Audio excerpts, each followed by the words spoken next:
বিভিন্ন সময় দেখা যায় আপনি যখন বাইক নিয়ে যাচ্ছেন তখন আপনার পেছনে রাস্তার সারমেয় বা কুকুর তারা দৌড়চ্ছে এবং ঘেউ ঘেউ করে ডাকছে। আপনি তাদেরকে কিছুই করেননি, কিন্তু দৌড়ানোর গতি তারাও বাড়িয়ে দিচ্ছে, আপনিও আপনার বাইকের গতি বাড়িয়ে দিচ্ছেন, অথচ আপনি কিছুই করেননি তাদেরকে। কেন এমন হয় বলুন তো?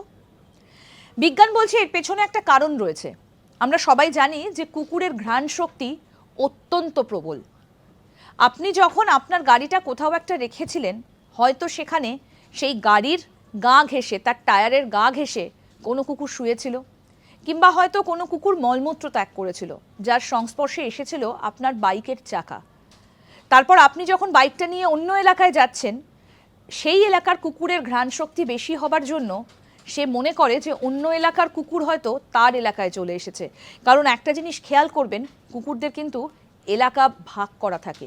এক জায়গার কুকুর আরেক জায়গায় গেলে তাকে তাড়া করে অন্য এলাকার কুকুররা, আর যখন গাড়িটা এগিয়ে যায় তখন তারা মনে করেন যে অন্য এলাকার কুকুর হয়তো সেখানে এসেছে, আর সেই কারণেই তারা আপনার বাইকের পেছনে ছুটতে থাকে এবং ঘেউ ঘেউ করে। এরকম আরও অনেক অজানা আপডেট পেতে দেখতে থাকুন আজ তাক বাংলার ইউটিউব চ্যানেল।